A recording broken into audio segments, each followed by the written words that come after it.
Esta noche vamos entonces a meternos en un tema. Yo he propuesto como un subtema ataque de los críticos, porque realmente todo lo que se mueve en cuanto a las aparentes contradicciones y aparentes errores de la Biblia viene de los críticos de la misma, los críticos de las Sagradas Escrituras, algunos agnósticos, otros enemigos hasta del cristianismo, enemigos de lo que está escrito en la palabra de Dios, que han creído, como lo decía el hermano Luis Fernando anoche, que la Biblia es un libro escrito por los hombres, que no tiene mayor relevancia.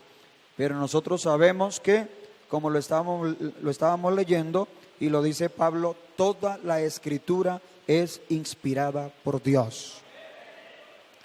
Así que nosotros creemos, volviendo y retomando algo del tema de anoche, que nos hablaba el hermano sobre la revelación, inspiración e iluminación, nosotros creemos en lo que se ha denominado la inspiración plenaria. O sea, nosotros creemos que toda la Escritura, toda, no hay una palabra, no hay una frase, no son solo pedazos de la Escritura los que fueron inspirados. Nosotros creemos en la inspiración plenaria. Toda la Escritura es inspirada por Dios. Ahora, no estamos hablando de traducciones. Usted se perdió también ese tema de anoche porque hablamos de traducciones. Pero no estamos hablando de traducciones. Estamos hablando de la palabra de Dios como fue dada desde el principio. Y vamos a descubrir que algunas aparentes contradicciones o que se pudieran como tomar como errores, pues algunos de ellos tienen que ver con las traducciones, no con la palabra de Dios, sino de cómo lo han entendido algunos y lo han transmitido de esa manera, y vamos a leer algunos textos que tienen que ver con eso. Así que ataque de los críticos.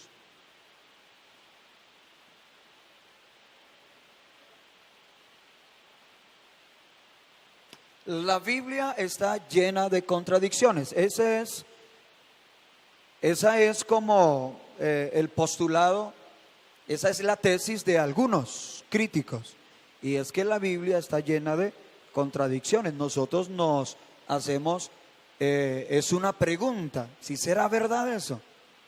¿La Biblia está llena de contradicciones? Pues eso es lo que vamos a estudiar hoy. ¿Cómo puede usted creer en la Biblia cuando está llena de todas esas contradicciones y errores?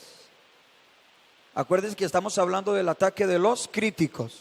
Estas son preguntas que se hacen los críticos acerca de las Sagradas Escrituras. Vamos a mirar entonces exactamente qué es una contradicción, porque mis hermanos, a veces nosotros sencillamente nos pudiéramos dejar abrumar,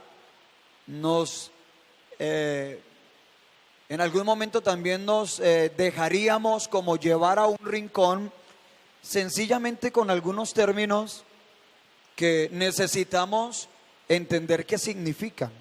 Entonces vamos a mirar aquí iniciando exactamente qué es una contradicción.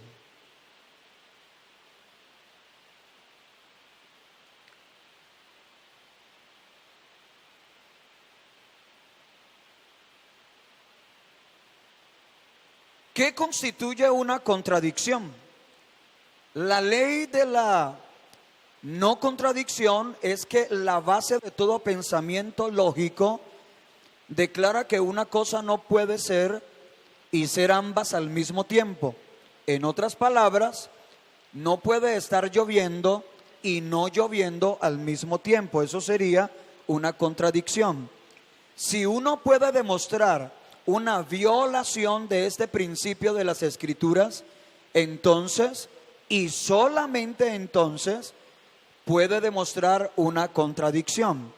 Por ejemplo, si la Biblia dijera, lo cual no lo hace, que Jesús murió por crucifixión en Jerusalén y en Nazaret al mismo tiempo, esto sería un error demostrable. Pero estamos poniendo un ejemplo. Si la Biblia dijera que el Señor murió en Jerusalén y también en Nazaret al mismo tiempo, pero no lo dice, la Biblia no dice eso, pero es dando un ejemplo. Cuando enfrentamos posibles contradicciones, es de suprema importancia recordar que dos declaraciones pueden diferir la una de la otra sin ser contradictorias. Esto es muy importante, mis hermanos.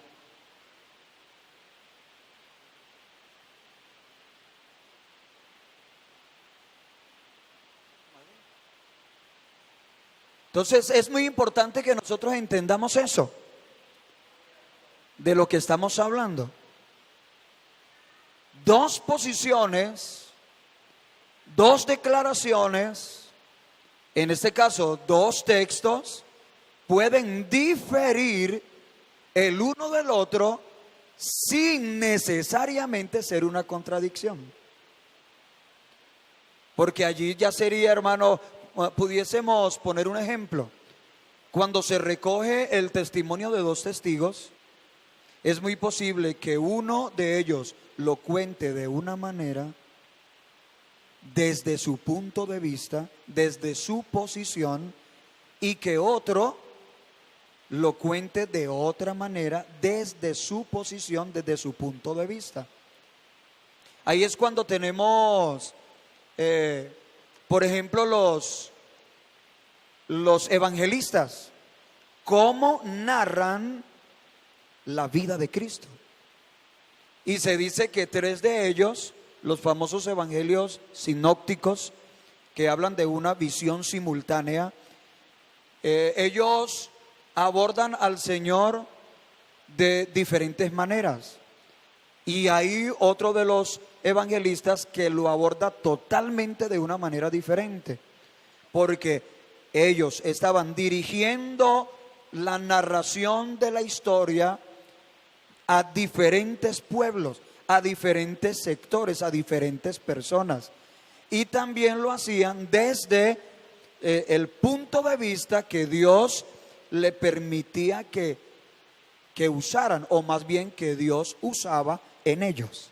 Porque acuérdense que estudiamos anoche que aunque Dios usó posiblemente 40 personas para escribir la Biblia, no neutralizó en ellos ni su cultura, ni el momento que vivían, ni la forma de hablar. Al contrario, por eso hizo tan rico este libro, por eso hizo tan impresionante esta escritura, porque a pesar de que hablan desde distintos contextos, en diferentes épocas, hermano, y con diferentes lenguajes, todos concuerdan, todos concuerdan. Entonces, mis hermanos, es importante que nosotros miremos esto. Vamos a mirar otra definición. ¿Qué es una contradicción? Por definición, una contradicción existe solo cuando no hay forma absoluta de reconciliar dos declaraciones. Cuando dos declaraciones son irreconciliables, tenemos una contradicción. Si hay dos declaraciones que de alguna manera se pueden reconciliar, se pueden armonizar, no hay contradicción. De pronto lo que hay es dos maneras en que se dijeron las cosas. Si existe una explicación posible y convincente, no hay contradicción. Si nos gusta o no la explicación, es irrelevante. En la medida en que la explicación sea lógica y conteste a toda la información conocida, no puede ser dicho que exista una contradicción. Hasta allí vamos entendiendo. ¿Qué es lo que queremos decir con esto? ¿Cuál es nuestro argumento en estas definiciones? Y es que muchas de las aparentes contradicciones, y luego vamos a concluir diciendo que todas las contradicciones de la Biblia tienen su explicación. Y si tienen su explicación, si se logra reconciliar esas aparentes contradicciones entre dos declaraciones, entonces decimos definitivamente no hay contradicción. ¿Cuántos dan gloria a Dios? En sus propias palabras, trate de explicar qué es exactamente una contradicción para usted. Pero ya tenemos ahí dos definiciones. Sería muy interesante, y si todos están de acuerdo podríamos hacerlo ahora con el tema de los papelitos. Usted puede formular su concepto o su explicación de qué es una contradicción, y luego si tiene una pregunta la puede hacer. Pero para que continuemos con la enseñanza,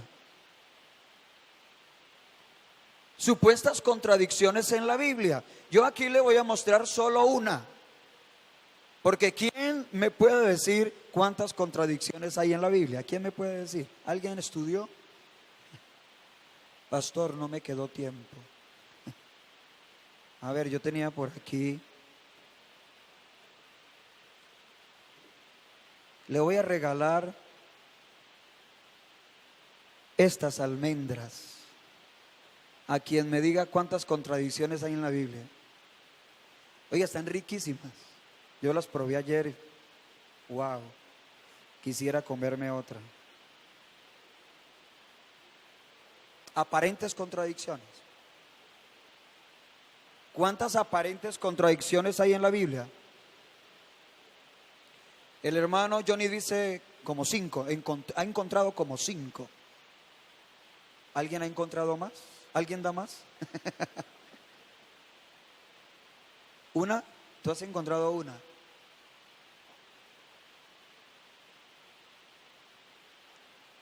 Yo voy a decir como dijo el profeta: gracias, Señor. El Señor fue el que dijo, ¿no? Porque siempre me oyes. 101. 101 contradicciones. Entonces aprovecho esta oportunidad para decirle: no hemos venido aquí a esta noche de congreso a solucionar las 101 congregaciones, porque necesitaríamos muchísimas horas. Necesitaríamos, hermano, todo un seminario, y yo creo que no nos alcanzaría. De pronto sería, hermano, todo un semestre en el Instituto Bíblico para hablar una por una de las 101 aparentes contradicciones de la Biblia. Así que solo le voy a mostrar como ejemplo una, y seguimos adelante con la enseñanza. ¿Dónde fue sanado Bartimeo? Allí tenemos el texto. Sigamos, saquemos todo el texto. Mateo 20, 29 al 34. Entonces observe lo que dice el texto. Observe, está en rojo. Al salir de Jericó, le seguía una gran multitud, y 2 ciegos que estaban sentados junto al camino, cuando oyeron que Jesús pasaba, clamaron diciendo: Señor, Hijo de David, ten misericordia de nosotros. Y la gente les reprendió para que callasen, pero ellos clamaban más diciendo: Señor, Hijo de David, ten misericordia de nosotros. Acuérdese, al salir de Jericó, ¿dónde fue sanado Bartimeo el ciego? Seguimos leyendo. Y deteniéndose Jesús los llamó y les dijo: ¿Qué queréis que os haga? Ellos le dijeron: Señor, que sean abiertos nuestros ojos. Entonces Jesús, compadecido, les tocó los ojos, y enseguida recibieron la vista y le siguieron. Ahora vamos a Lucas 18, 35 al 43. Aconteció que, acercándose Jesús a Jericó, un ciego estaba sentado junto al camino mendigando. Entonces allí está la aparente contradicción. En el primer texto dice que él saliendo de Jericó se encontró dos ciegos. Y aquí nos encontramos en Lucas que él no estaba saliendo, que se estaba acercando. Entonces en el uno estaba saliendo, en el otro estaba por entrar. Y en el primero hay dos y en este hay uno. Entonces, ¿dónde fue sanado Bartimeo el ciego? Saquemos entonces allí la respuesta. Sigue. Ese es el texto de toda la historia. Un estudio arqueológico resolvió el aparente conflicto por medio del descubrimiento que en los tiempos de Jesús hubo dos Jericós. Lucas probablemente tenía en mente la ciudad edificada por Herodes el Grande como capital invernal, como el sitio al cual Cristo aún no había llegado. Mientras que Mateo probablemente habló de la antigua Jericó cananea, ubicada a casi 1,5 kilómetros al norte de la ciudad de Herodes. Estaba cerca, pero son dos ciudades diferentes. Son dos ciudades diferentes. A veces a uno le confunden. En estos días, alguien que vino de Bogotá estaba hablando de la avenida Ciudad de Cali. Y claro, uno ahí mismo se ubica, claro, la avenida Ciudad de Cali. Ahí es donde queda cerca la iglesia de Alfonso López. No, pastor, estoy hablando de Bogotá. Allá también hay avenida Ciudad de Cali. Sí, señor. Entonces, claro, entonces ahí si se contaran dos historias de la avenida Ciudad de Cali, tendríamos en algún momento una aparente contradicción. Pero cuando uno se da cuenta que una historia fue contada, una historia que sucedió en la ciudad de Bogotá, y hay otras historias que sucedieron en la avenida Ciudad de Cali, pero en la ciudad de Cali. Entonces, más o menos por ahí va la explicación de este. Vamos a cerrar ese allí, cerremos ese allí, Nando, y abrimos el otro que está allí en el escritorio, el otro que habla sobre aparentes contradicciones, porque allí nos vamos a meter en realmente lo importante. Yo hoy lo que pretendo es dejarles a ustedes unas herramientas para que ustedes puedan trabajar con esas 101, bueno, ya no son 101, son 100, porque ya solucionamos una, gracias a Dios. Pero con las otras 100, para que usted sepa cómo trabajar con las otras 100, ese es el material. La inerrancia, supuestas contradicciones y la interpretación de la ciencia. Vamos a ir rápido con las diapositivas. La inerrancia de la Biblia.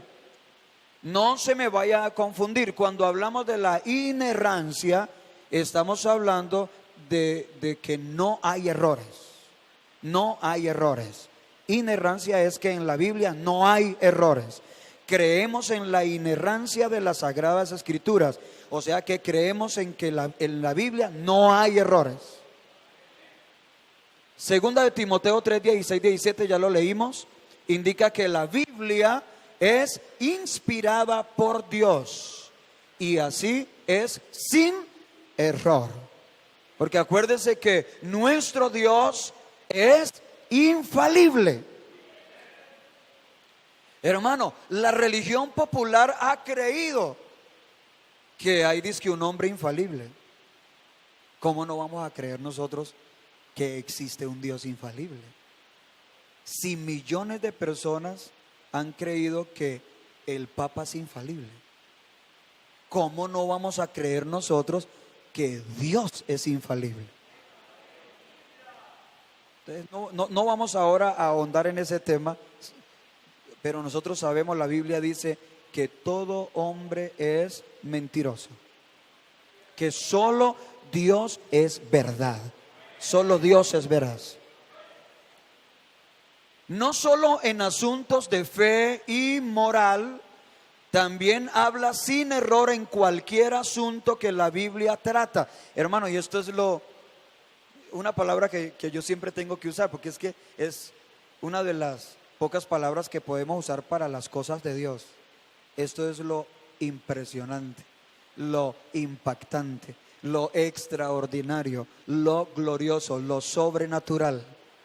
Y es que la Biblia no se equivoca, ni siquiera en temas de historia, ni geografía, ni ciencia. ¿Cuánto le dan gloria a Dios? Le voy a dar un dato. Los científicos descubrieron que a la historia dice que le falta un tiempo. Y resulta que eso ya estaba en la Biblia. Y ellos se sorprendieron cuando alguien les mostró que en la Biblia habla que Dios regresó el reloj unos grados. Y todos se quedaron, hermano, pasmados, encontrando que lo que ellos habían descubierto ahora último, ya la Biblia lo tenía escrito. Y encontraron en dónde estaba el tiempo que le falta la historia. Datos como esos que son de verdad, vuelvo y utilizo la palabra, impresionantes. Interpretaciones inerrantes. Entonces aquí la pregunta, mis hermanos, es la siguiente. Voy a volver a sacar las almendras, hermano. Que después no digan, no, ese pastor tan aprovechado y quedó con las almendras. Pero entonces voy a dar de a una.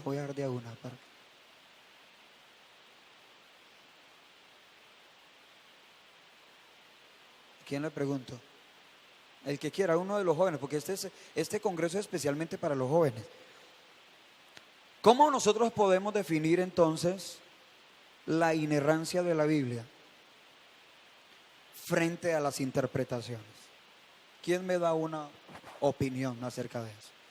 No miren tanto a la diapositiva, más bien tírala atrás.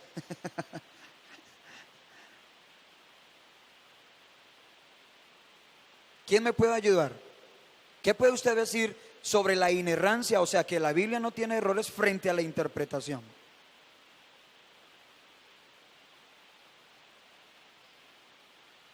Gracias, hermanos. Continuamos. Ahí está la explicación, vamos a mirarla. Es que los cojo como fríos, ¿no?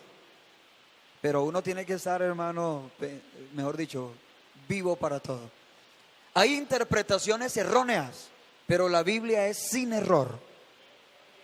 Esa sería una frase que usted hubiese podido decir: pastor, la Biblia es sin error, pero las interpretaciones muchas veces no son las mejores. A veces son erróneas. Vamos a leer algunos versículos. Un micrófono para que alguien me ayude. No solo para que nos rinda más, sino a causa de mi miopía. Un micrófono. A ver, David, cojan la Biblia, muchachos, y ayúdenme. Segunda carta del apóstol Pedro, capítulo 1, versos 20 y 21. El primero que encuentre el texto, pide el micrófono y me ayuda leyendo. Allá está la hermana Yolanda.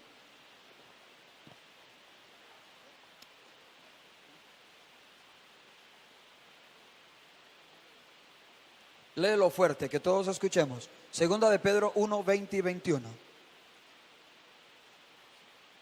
Entendiendo primero esto, que ninguna profecía de la Escritura es de interpretación privada, porque nunca la profecía fue traída por voluntad humana, sino que los santos hombres de Dios hablaron siendo inspirados por el Espíritu Santo. Muy bien. Entonces hay allí, mis hermanos, no solo una declaración, sino que hay como una prohibición. Porque si el Señor dice que la escritura, ninguna escritura es de interpretación privada. ¿Qué quiere decir eso? Que tú no puedes interpretar un texto como quieras. No lo puedes acomodar. No debes tratar de que armonice con otras cosas, con la forma en que tú vives. o con la forma en que predica cierta iglesia. No se puede interpretar un texto de manera privada. Pongámoslo así, no puedo interpretar un texto como yo quiera. ¿Saben, mis hermanos? Hay unas reglas que se llaman las reglas de la hermenéutica, que se aplican no solo a la Biblia, sino a todos los libros, a todos los escritos, a todo lo que haya que interpretarse. Y hay unas reglas, y una de las reglas para interpretar la Biblia es que usted debe saber que el primer intérprete de la Biblia es la misma Biblia. Allí es donde usted es llevado a tener en cuenta los contextos, que es otra de las reglas. Tú no puedes interpretar un texto sin tener en cuenta su contexto. Tanto contexto posterior como contexto anterior, contexto cercano y contexto lejano. Hay textos que usted solo podrá interpretar, hermano, a la luz de todo el libro. Entonces yo no puedo sacar un texto del contexto bíblico para hacerlo decir lo que yo quiero. Que eso es lo que pasa con la mayoría de las falsas doctrinas. Sacaron el texto de su contexto para fundamentar su propio pretexto. Aprendas esa frasecita que es muy importante. Un texto sin su contexto es un pretexto. Y nosotros no nos fundamentamos en pretextos. Nosotros nos fundamentamos es en el texto bíblico, en la verdad de Dios. ¿Cuántos gritan gloria a Dios? Así que el problema está es en las interpretaciones. Escucha, interpretar periodos de tiempo según su uso por los judíos o el pueblo a quien se escribió el libro. Esa es una recomendación. Por ejemplo, 3 días. El día comienza, yo creo que ese 3 está allí. Mal, ese 3 está mal. Días. El día comienza a las 6 p.m. la tarde anterior, y cualquier parte del día es igual a un día. En la Biblia. La hora novena, el día comienza a medianoche, a las 6 a.m. o a las 9 a.m. en diferentes referencias. Entonces, claro, si tú interpretas los textos fundamentado en tu propio contexto, en lo que significa para nosotros aquí, hoy, en Colombia, ahora, un día, te vas a perder. Te vas a perder. Lo mismo con el tema del año. El año de los judíos, los meses son de 30 días. Sin variar, no coordina con nuestro año de 12 meses. Los días del calendario judío son diferentes a los días del calendario romano. El primer mes del año nuestro es diferente al primer mes del año judío. Nosotros ya vamos en abril cuando ellos apenas están empezando año. Entonces, todas esas cosas tienen que ver ¿con qué? Con la interpretación. Continuemos.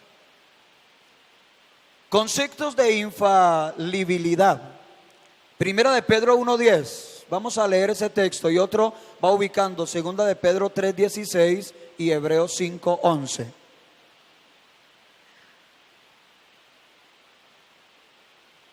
Bien pueda, sí, el que lo tenga. Por lo cual, hermanos, tanto más procurad ser firme vuestra vocación y elección, porque haciendo estas cosas no caeréis jamás. ¿Ese cuál es? Sí.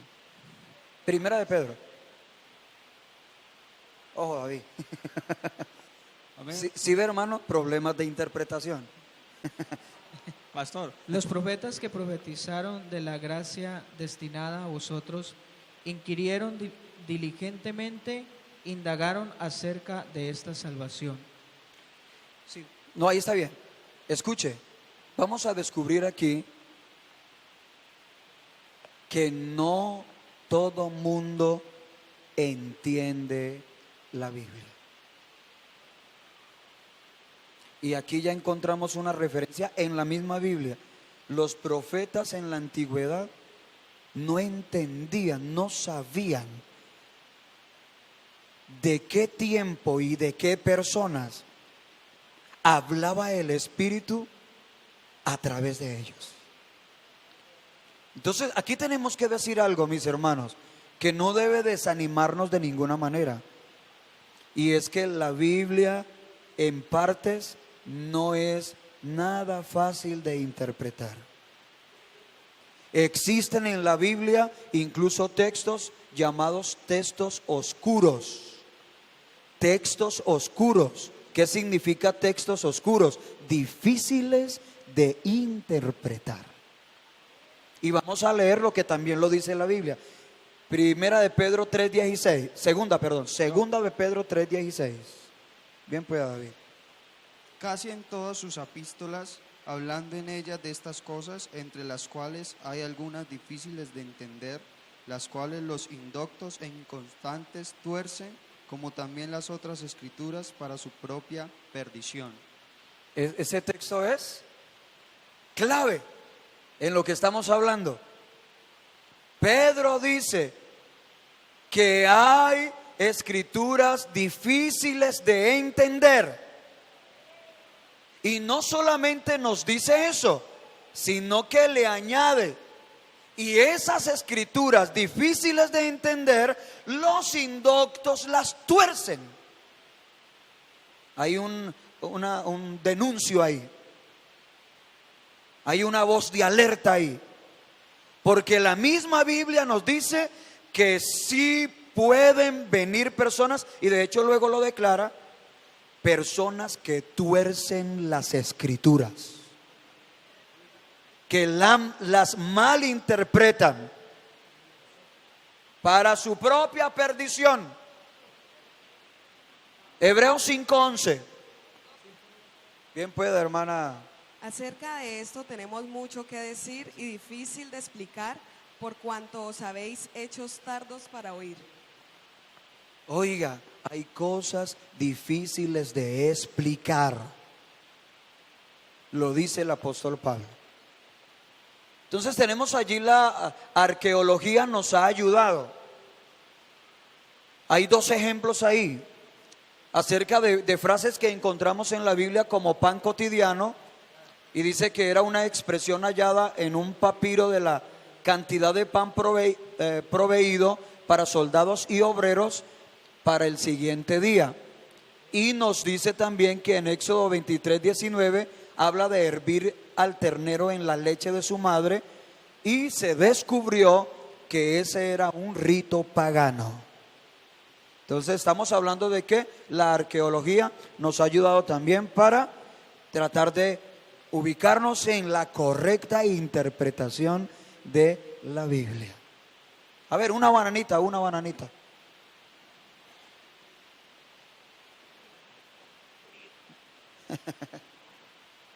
Esta sí la van a adivinar, pero me levanta la mano. Ayúdeme a mirar quién levanta primero la mano. ¿Cómo se llama? ¿Cómo se le llama? ¿Cómo se le dice a la verdadera interpretación de un texto?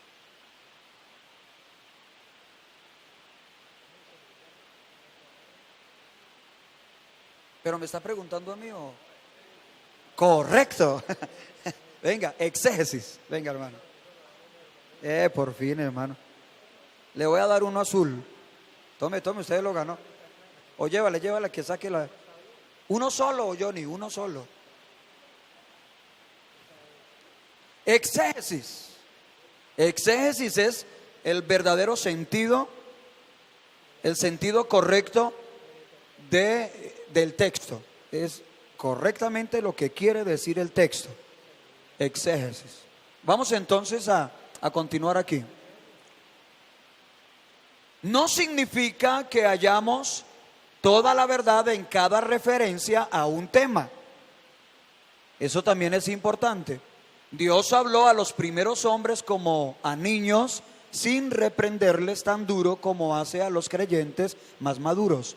No hay contradicciones morales entre el Antiguo y el Nuevo Testamento. Entonces, ¿qué es lo que decimos aquí? Que no hallamos la verdad completa en un solo tema.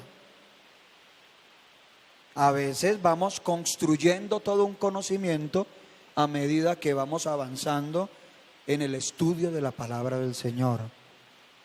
Y vamos interrelacionando. De pronto usted se encuentra con un texto, hace un estudio, le dan una enseñanza y usted dice, ahora lo entiendo perfectamente. El por qué decía aquí así, por qué decía allá de la otra manera, ahora se me aclara el sentido que tenía el texto. O sea, llegó a la verdadera exégesis. Ahora tengo el conocimiento correcto de ese texto. Significa que no hay contradicciones en la Biblia. Continuamos. Interpretando supuestas contradicciones. Entonces hay aquí algunos ítems, algunas herramientas para que ustedes las use. ¿Cómo lograr solucionar aparentes contradicciones? Primero, leer el texto original, pues copias pueden contener errores. Copias pueden contener errores. Aquí entonces lo que estábamos hablando anoche, hablamos alguito de que se descubrió en los últimos años que en los manuscritos más antiguos que se comenzaron a descubrir, a encontrar, hermano, en el Evangelio según San Mateo 28, 19, no existe en los manuscritos más antiguos. Y eso fue un gran descubrimiento, mis hermanos, aunque nosotros, gracias a Dios, siempre habíamos logrado defendernos. Porque, mis hermanos, hay un versículo en la Biblia que para mí es una tremenda revelación, y es: nada se puede contra la verdad sino por la verdad. Hermano, una mentira no puede destruir una verdad. Aprendamos eso, hermano. Y las mentiras siempre terminan cayéndose. Siempre terminan yéndose al piso. ¿Cómo es que dice el dicho? Que más fácil se cae un ¿qué? Un mentiroso que un cojo. Más fácil se cae un mentiroso que un cojo. Entonces, hermano, imagínense, se descubrió que Mateo 28, 19, que tanto ha servido para polémica, el de los títulos Padre, Hijo y Espíritu Santo, se descubrió que en los originales más antiguos no existe, no aparece, y lo han tenido que reconocer, aunque se les ponga roja la cara, a los mismos trinitarios que son parte del grupo de intérpretes de la Biblia y traductores de las sociedades bíblicas. Yo fui testigo de algo como eso. Fuimos a un taller de ciencias bíblicas, el primer taller de ciencias bíblicas en la ciudad de Bogotá, que se dictó para pastores y aspirantes al ministerio y maestros de instituto bíblico de la iglesia pentecostal, y todos los expositores eran trinitarios, porque vinieron de las sociedades bíblicas para enseñarnos sobre temas de la Biblia, como lo estamos haciendo aquí en este congreso. Cómo nos llegó la Biblia, reglas de interpretación. Y llegó un momento en que se hizo la pregunta, un pastor de esos pentecostales atrevidos le hizo una pregunta a uno de los más duros de ellos: por favor, doctor, háblenos de Mateo 28, 19. Y ese hombre le tocó reconocer delante de todo el auditorio, más de 300 pastores, le tocó reconocer: Mateo 28, 19 no existe en los manuscritos más antiguos. Fue insertado. y se sabe quién lo insertó para tratar de darle fuerza a la doctrina trinitaria. Pero pues ya se cayó ese cojo o ese mentiroso más bien. Entonces, por eso recomienda aquí, por eso estoy diciendo, estoy dando este ejemplo, leer el texto original, pues las copias pueden contener errores. Por eso el descubrimiento de que nos hablaba el hermano Luis Fernando, que se hizo de los manuscritos allá en el Mar Muerto, en las cuevas, Qumran, las cuevas de Qumran. Hermano, es uno de los descubrimientos más extraordinarios en el tema de la interpretación o de las traducciones de la Biblia. Porque, hermano, data cerca de los tiempos de Jesús. Dice que solo 100 años más adelante, después de la muerte de Jesús. O sea, son manuscritos que ya están por cumplir 2000 años. Y que de alguna manera también nos confirman una vez más de que tenemos la palabra profética más segura. Gloria al Señor. Esto no ha sido invención de ningún hombre. Número 2, creer que tenemos la palabra preservada sin error en ninguna doctrina. Entonces recordamos, los errores están en las interpretaciones, no en la palabra. Número 3, Dios inspiró números redondos a veces y no números erróneos. Ahí hay un ejemplo porque muchas aparentes contradicciones tienen que ver con números. Que allá hay un número y que el número que aparece aquí es diferente, que allá dice 800, aquí dice 1100.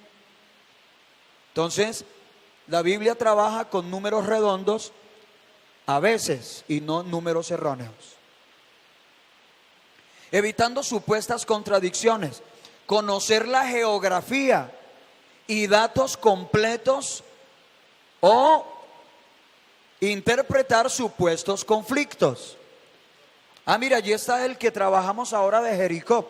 Mire, ¿entraron o salieron? ¿Cuántos ciegos había?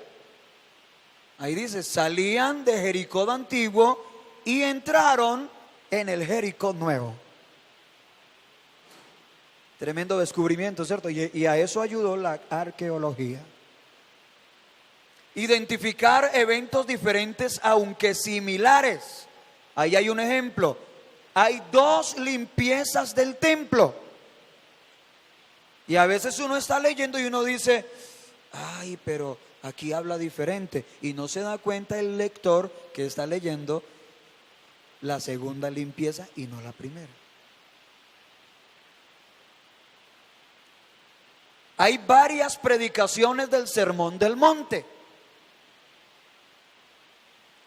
Número 6, leer relatos largos para explicar relatos abreviados del mismo evento. Entonces, como ir a la fuente más amplia, a la fuente más clara, para interpretar de pronto ya alusiones a esa historia o a ese momento que se hace en otro texto. El problema de la ciencia: hay que escoger a quién creer. Hermanos, hay que escoger a quién creer. Si creerle a Dios y a la Biblia o a los hombres científicos. Entonces usted escoge. Usted escoge a quién creerle. Si a Dios y a su palabra o a los científicos. Y vamos entonces a leer algunos textos, hermano Frank, que estás allí en la lista como lector. Primera carta a Timoteo 6:20. Busca primera carta a Timoteo 6:20 y otro vaya buscando primera de Corintios 2:13.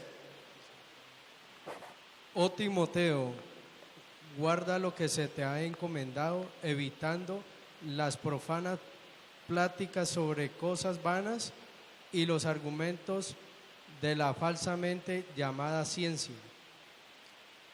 La Biblia es muy dura, ¿cierto? La palabra de Dios es muy dura.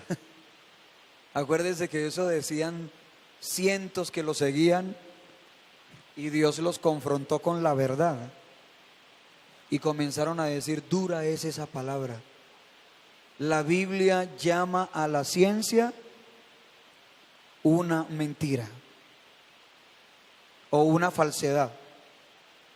La falsa llamada ciencia. ¿Y sabe por qué la llama así? Porque es incompleta. Es lo que exponemos allí. Incompleta, pues ciencia significa solo observación humana. Observación humana. Muchos hallazgos científicos se contradicen luego. La Biblia siempre sale como la verdad cuando hayan todos los datos. Hermano, vea, científicos se han dedicado a tratar de demostrar que la Biblia tiene o contiene mentiras y han tenido que reconocer, en esa búsqueda se han hallado con cosas que en vez de demostrar que la Biblia tiene mentiras o que tiene historias que son falsas, se ha demostrado que sí eran reales. Hermano, han pasado esos documentales hasta por History Channel. Oiga, la NASA reconoce que lo que está escrito está pasando. Y han hecho documentales demostrando de que, hermano, vea, ya está comprobado científicamente que el diluvio sí existió. Está comprobado científicamente a través de la arqueología que las murallas de Jericó no se cayeron como nosotros pensábamos, pero dicen que se hundieron. Y sí las encontraron. Bendito sea el nombre del Señor. Hermano, la palabra de Dios es verdad. La palabra de Dios es verdad, hermano. Gloria al Señor. Gloria al Señor.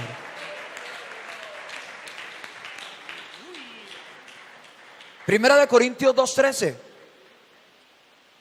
Lo cual también hablamos no con palabras enseñadas por sabiduría humana, sino con las que enseña el Espíritu, acomodando lo espiritual a lo espiritual. Entonces, las declaraciones bíblicas usan un lenguaje espiritual para comunicar la verdad universalmente. No son incorrectos solo porque no usan términos científicos. Entonces, Dios mismo declara, y bueno, la palabra no sería, iba a usar la palabra reconoce, sino que declara, afirma que el lenguaje que usa la Biblia es un lenguaje espiritual. Y yo creo que a nosotros no nos extraña eso. El apóstol Pablo dice, porque el hombre natural no percibe las cosas que son del Espíritu, porque no puede, porque tienen que discernirse, tienen que interpretarse espiritualmente. Porque nadie conoce las cosas del hombre sino el espíritu del hombre que está en él. Así nadie puede conocer las cosas de Dios sino el Espíritu de Dios. Entonces, hermano, el Espíritu Santo es el que interpreta, es el que enseña. Hermano, esa es una enseñanza bíblica. Juan lo predicó, nos lo dejó ahí en el mensaje. Y vosotros conocéis todas las cosas, no tenéis necesidad de que nadie os enseñe, porque la misma unción que está en vosotros os enseña todas las cosas. Gloria a Dios. Acuérdese que el hermano Luis Fernando nos citaba ese texto. Pero Dios nos las reveló a nosotros por el Espíritu. Porque el Espíritu todo lo escudriña, aún lo profundo de Dios. Entonces la Biblia es un libro espiritual. Entonces que no se les extrañe porque no tiene términos a veces técnicos, científicos. No, es que usa un lenguaje espiritual. Gloria al Señor. Creo que ya estamos terminando. Esa era la última, ¿cierto? Bueno, vamos. Terminemos allí para que podamos darle el curso a lo demás. La ciencia y la Biblia. La Biblia habla con comparaciones que los hombres que oyen entienden. La semilla de mostaza. Por ejemplo, allí hay una alusión a algo también que ha servido dizque para contradicción. La semilla de mostaza era la más pequeña conocida por los judíos entonces, aunque no sea la más pequeña en toda la tierra. ¿Cierto? Eso es como el esposo que dice: yo no sé si habrán más mujeres bonitas en el mundo, pero para mí, mi mujer es la más bonita. ¿Cierto? Entonces se pudiera eso convertir como en un mito y una leyenda, ¿no? Fulano de tal tenía la mujer más bonita del mundo. Y la gente puede comenzar: uy, ¿cómo sería de bonita? Pero de pronto algún día les llega una foto y dice: dice que la más bonita. Entonces así pasó con el tema del grano de mostaza. Es que el grano de mostaza era la semilla más pequeña que conocían los judíos, pero no es la más pequeña en la tierra. No es correcto hallar correlaciones exactas entre nuestro tiempo y las descripciones bíblicas. Entonces, por favor, esos dos textos, creo que vamos en los últimos textos. Nahum 2:4. Vamos a verlos. No se rinda, Yolanda. Efraín, no se rinda. Nahum 2:4, Isaías 60:8. Los carros se precipitarán a las plazas, con estruendo rodarán por las calles. Su aspecto será como antorchas encendidas, correrán como relámpagos. Ahí está. Entonces mire lo que recomienda aquí. No habla de los automóviles, porque es que eso también lo hemos escuchado. Ahí estaba en forma profética. Ya Dios había profetizado que habrían automóviles en este tiempo. Vuelve y léalo, por favor. Léalo. Dice, bueno, no lo lea porque ya lo cerró. Dice, hágale pues. La primera frase. Los carros se precipitarán a las plazas. Hasta ahí. Los carros se precipitarán a las plazas. Y entonces alguien dice: automóviles. Automóviles. Entonces la recomendación es: no es correcto hallar correlaciones exactas entre nuestro tiempo y las descripciones bíblicas. Estaba hablando de otra clase de carros. Isaías 60:8. Bien pueda, Efraín. ¿Tienes barra? ¿Quiénes son estos que vuelan como nubes y como palomas a sus ventanas? Aviones. ¿Sí o no? A ver, ¿cuántos me apoyan a que ahí está hablando de aviones? Ay, no me apoyó nadie. A ver, que lo leas otra vez, que lo leas más suave. ¿Quiénes son estos que vuelan como nubes y como palomas a sus ventanas? Oye, ¿quiénes son estos que vuelan por las nubes y como palomas? Como nubes. Y por aquí me dice alguien que otro dijo: claro. ¿Y quién manejaba ese avión? ¿Quién? Poncio Piloto. Claro. Claro. Oiga, mis hermanos, entonces la recomendación es: no es correcto hallar correlaciones exactas entre nuestro tiempo y las descripciones bíblicas. Por eso hay que tener en cuenta el contexto. El contexto. Y creo que nos queda la última. La creación. Proverbios 25:2, todo lo que Dios explica es la verdad. Salmo 91:4, Juan 17:17, aunque Dios no nos explica mucho, no, nos deja explorar mucho. Esos textos usted los puede leer luego, pero hablan de eso, de que Dios hay cosas que las oculta, otras que las revela. Deuteronomio 29 es un texto muy conocido.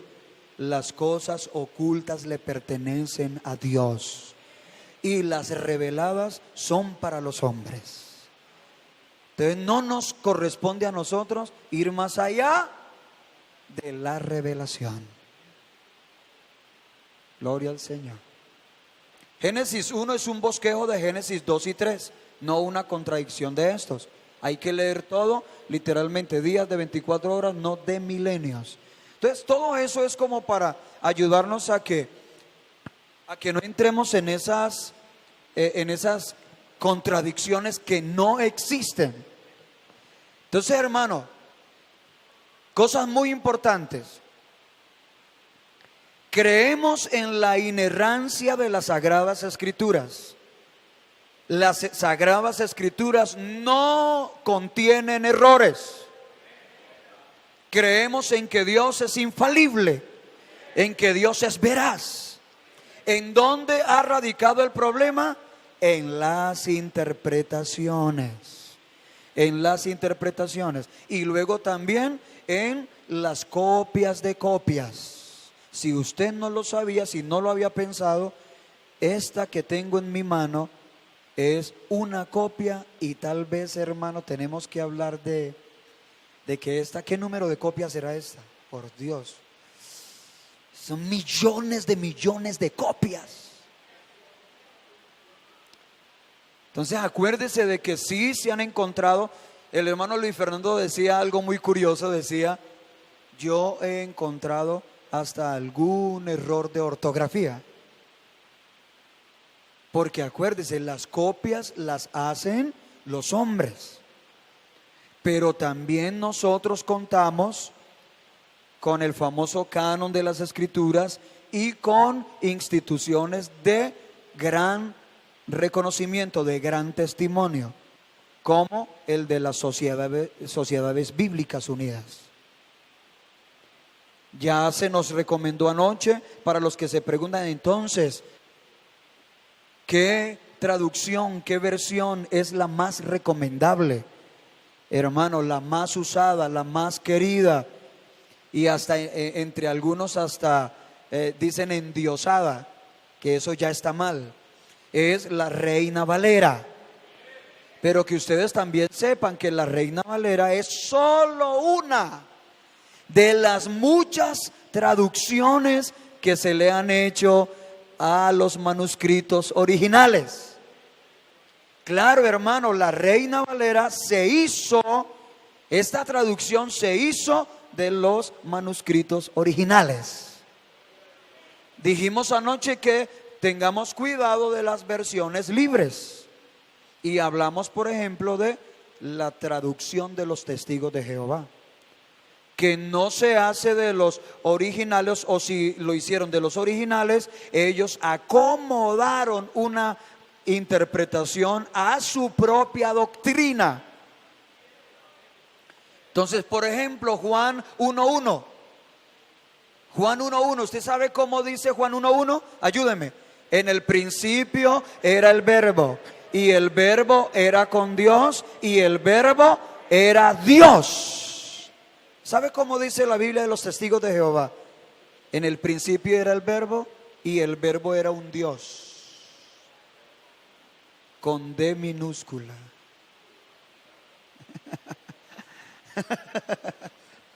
¿Ah? Entonces, así como ese, está llena esa traducción tratando de desvirtuar que Jesucristo es Dios. Porque la Biblia enseña, hermano, claramente que Jesucristo es Dios. Amén. Entonces, mis hermanos, terminamos con eso, tener en cuenta todas esas recomendaciones. No nos fundamentamos en ciencia, Porque la misma Biblia y Dios dice que prendió a los sabios de este mundo, los encontró mentirosos. Y por eso es que el mundo no ha podido salvarse a través de la sabiduría humana, porque la sabiduría humana no ha sido capaz de revelar al Dios verdadero. Por eso tuvo que venir otra sabiduría, y es la sabiduría divina. Y tuvo que venir Dios a través de la revelación para darnos a conocer al que es verdadero. Y estamos en el verdadero, en su Hijo Jesucristo. Este es el verdadero Dios y la vida eterna. Estemos en pie, por favor.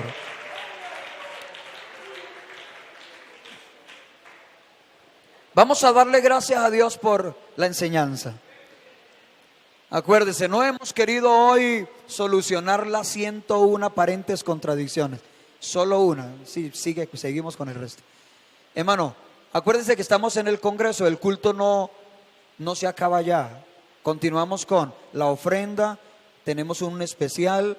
Vamos a repartir las hojitas. Usted va a escribir allí su propia definición de contradicción, y si tiene una pregunta, hágala ahí y vamos a responder unas cuantas preguntas antes de irnos. Acuérdese que estamos en el primer Congreso Teológico MJP. Señor Jesucristo, te damos gracias. Gracias, Señor, por tu amor. Gracias por la enseñanza. Gracias, Señor, por la iluminación de tu Espíritu. Nos permite, Señor, aprender tantas cosas. Nos permite, Señor, hablar de este maravilloso libro, el libro de los libros, la palabra de Dios. Gracias, Dios mío, gracias, Señor. Amén, gloria al Señor. Bueno, aquí ya tengo una, no sé, vamos a tratar de interpretarla. Dice, contradicción. Josué y el sol y luna y la ciencia. Y el Señor Jesús. No sé, pues, no sé qué es lo que se quiere preguntar. Josué y el sol y la luna y la ciencia. ¿Ah?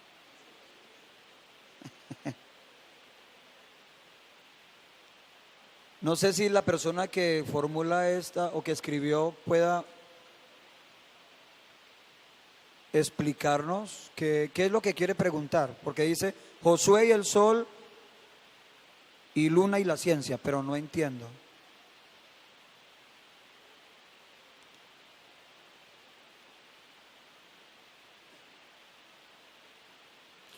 El Señor Jesús dijo que la semilla de mostaza era la más pequeña. ¿Por qué no es si Él lo conoce todo? Creo que ahí lo solucionamos, de que Dios estaba hablando con los judíos, y para los judíos la semilla más pequeña era el grano de mostaza. Que no hay preguntas. Bueno, por aquí por lo menos hay 3. Para mí mejor. Entonces acuérdese que el Señor se ubicaba como debe hacerlo cualquier gran maestro, en el contexto de sus oyentes. Entonces, ¿cómo podía el Señor hablarles de otra semilla que ellos no conocían? Ve, hay una ley de la enseñanza. ¿Quiénes han estudiado las leyes de la enseñanza? Que eso es algo secular. Alguien que haya estudiado sobre las leyes de la enseñanza. Sería bueno estudiar eso con los maestros de escuela dominical.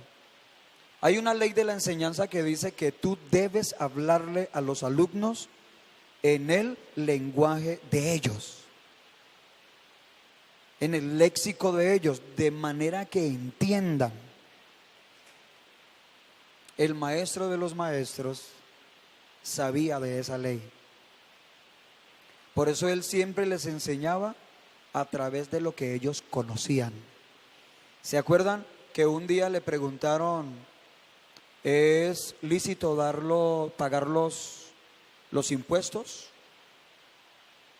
Y él dijo, prestadme esa moneda. Venga para acá esa moneda. Y cogió la moneda y le dijo, ¿de quién es esta imagen? Y entonces ellos dijeron, del César. Daba al César lo que es del César y a Dios lo que es de Dios. Entonces mire cómo Dios enseñaba a través de lo que ellos conocían. Otro día, para enseñarles, dice que trajo un niño. Venga, venga hijo. Lo sentó en la pierna. Le ponía las manos encima y los bendecía. Y dijo, si no os volviereis como un niño, no podéis heredar el reino de Dios. Entonces, para explicar al que hace la pregunta, por eso él habla de la semilla de mostaza, porque era la semilla más pequeña que conocían los judíos, y le estaba hablando era a los judíos. La otra pregunta no la entiendo. ¿De dónde viene el nombre Reina Valera? De los traductores. De los traductores. Reina Valera y Casiodoro. Casiodoro de reina. ¿Y cómo llamaba el otro? No me acuerdo. Cipriano de Valera. Gracias. Cipriano de Valera y Casiodoro de reina. Por eso entonces los dos apellidos de ellos forman o identifican la traducción. Reina Valera. Ellos fueron los que se tomaron esa tarea. Eran unos traductores bíblicos, conocedores de los idiomas y que tenían acceso a los manuscritos originales. Por eso se llama así. Según el texto de Mateo 28, 19, la interpretación que se le dio para explicarles a los creyentes del nombre, en nombre del Padre, Juan 14, 7 al 11, y del Hijo, Mateo 1, 21, y del Espíritu, Juan 14, 26, 15, 26 y 16, 26. Ahora que se encontraron los escritos y se puede comprobar que el texto 28 y 29 de Mateo no lo tiene la Biblia, entonces, ¿ahora qué? Pues ahora con más pruebas demostramos que el bautismo es en el nombre de Jesús. Hermanos, vean, el hecho de que descubrieron que Mateo 28, 19 no está en los manuscritos más antiguos, para nosotros es una bendición. Para nosotros todavía más argumentos de que el bautismo no es en los títulos, de que el bautismo es en el nombre del Señor Jesús. Lo que yo les decía es que a pesar de que alguien insertó esas palabras, a pesar de que alguien puso ese texto ahí para tratar de fortalecer la doctrina del bautismo en los títulos, sin embargo, a pesar de eso, nosotros siempre hemos podido explicar y demostrar la enseñanza que el hermano coloca aquí, porque aquí está contexto y todo, se ve que conoce bien la enseñanza, no deja de ser verdad. Todos esos textos de que nos hablan de que el Padre es Dios, de que el Hijo es el mismo Dios, de que el Espíritu Santo es el mismo Dios, hermano, no deja de ser una verdad. Lo que pasa es que tú no la fundamentas solo en un texto que utilizaban los trinitarios, ahora la enseñamos como una sola enseñanza aparte de Mateo 28, 19. Pero para nosotros no tenemos ningún problema. Que descubrieron que no está Mateo 28, 19. A nosotros eso no nos afecta. Porque nosotros siempre hemos podido demostrar bíblicamente que el bautismo es en el nombre de Jesús. Pero la enseñanza de que de cómo relacionar las manifestaciones, nosotros podemos seguirlas enseñando con todos los textos que el hermano puso ahí. Bueno,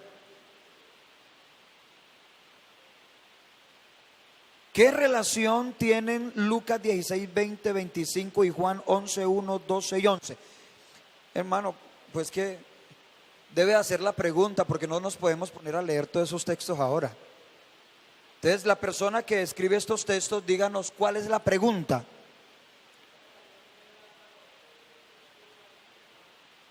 Lázaro, el Lázaro de Lucas y el Lázaro de Juan. ¿En qué sentido? ¿Qué relación? ¿Por qué? ¿Se nota que es diferente o...?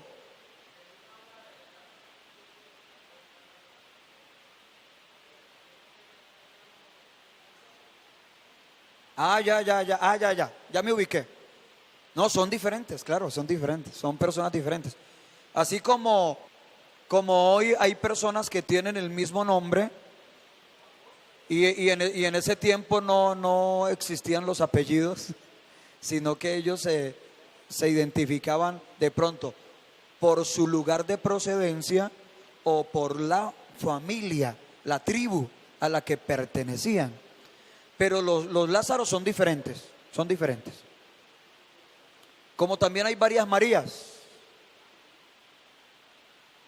A ver, yo le hago una pregunta, por ejemplo, María Magdalena.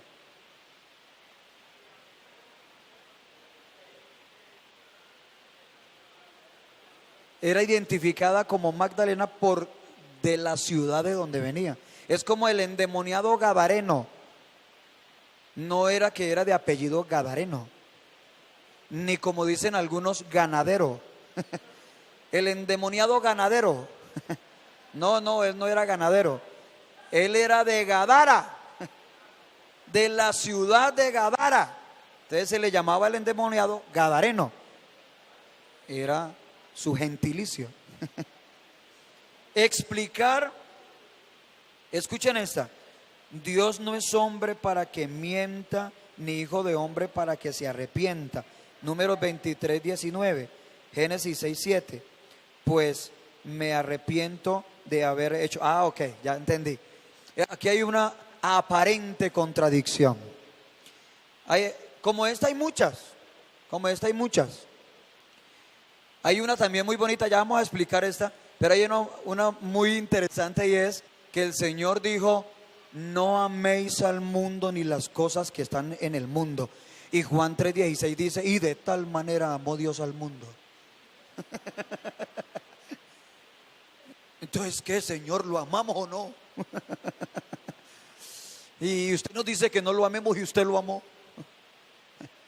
Eso tiene su explicación, Como también aquí el tema de que Dios se arrepintió.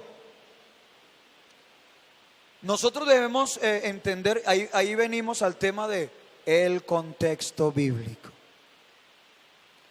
¿Y qué raíz utiliza el texto para arrepentirse cuando habló de Dios?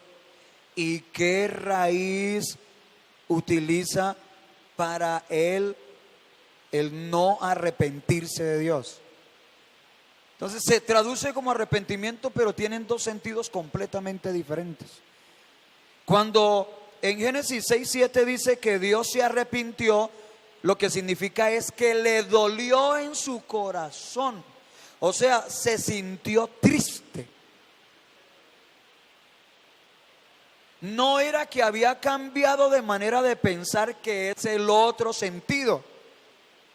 El otro sentido de arrepentimiento es cambiar de manera de pensar, es volverse atrás, es no seguir en algo que había determinado. Ese arrepentimiento no se aplica a Dios, porque Dios dijo y así hará.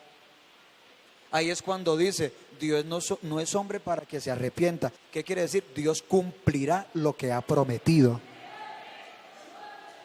Pero se arrepintió Dios, claro, le dolió en su corazón. Se sintió triste de que el hombre no lo tuviera en cuenta, porque Él lo creó para su gloria y Él se fue tras la vanagloria de la vida, el deseo de los ojos, el deseo de la carne, la vanagloria de la vida. Y eso no proviene de Dios, sino del mundo. Y el mundo y sus deseos pasan. Por eso a Dios le dolió, se sintió triste. Esa es la explicación. Por eso hablamos, hermano, de que contradicciones no se pueden aplicar a la Biblia. No se puede aplicar a la Biblia. porque realmente en la Biblia no hay contradicciones. Por eso se habla de aparentes, porque cuando usted se va a mirar en dónde radica el conflicto, usted encuentra de que sí hay una explicación, de que sí se puede de manera lógica solucionar ese tema.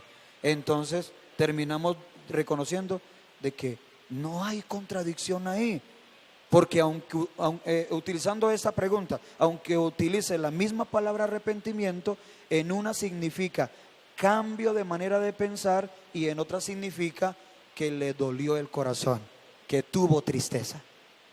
¿Ibas a decir algo, mi hermano?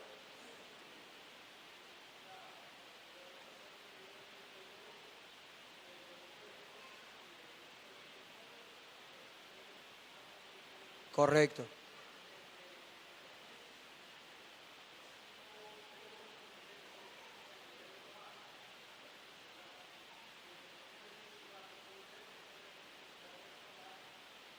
Gracias, hermano, gracias por ese aporte, muy importante. Los verbos, las raíces, hermano, ese estudio se llama la etimología de las palabras, es el origen de esa palabra. Y el hermano nos está dando un aporte muy importante. El origen de las dos palabras son totalmente diferentes. Lo que pasa, mis hermanos, es que ahí venimos en la traducción. Se nos dejó así, arrepentimiento allá y arrepentimiento aquí. Pero la verdad podría ser interpretado de una manera más clara, diciendo, le dolió a Dios en su corazón, sintió tristeza de haber hecho al hombre, porque el hombre se apartó de su presencia. Y en el otro, claro, se está arrepintiendo, está hablando de cambio de manera de pensar, de volverse, de darle la espalda a un camino, de volverse a Dios en este caso. Entonces, mis hermanos, ahí, las que vinieron, las que llegaron. Usted puede estudiar, hermanos. Si usted quiere una copia, yo tengo en mis archivos una copia. Hay varios libros que abordan este tema de las aparentes contradicciones. Pero hay un diccionario teológico de aparentes contradicciones de la Biblia, y el que quiera el archivo digital, porque mandar a imprimir eso son muchísimas hojas, pero el que quiera el archivo digital se los podemos facilitar. Diccionario teológico de aparentes contradicciones de la Biblia, allí está la solución para todas, la explicación para todas, aborda todas las 101 aparentes contradicciones. Cumplimos con el tiempo perfectamente, antecitos de las 9. Mis hermanos, estemos en pie y le damos gracias al Señor. Y gracias por la visita a todos los amigos y a los hermanos que nos están visitando de otras congregaciones. Bienvenidos.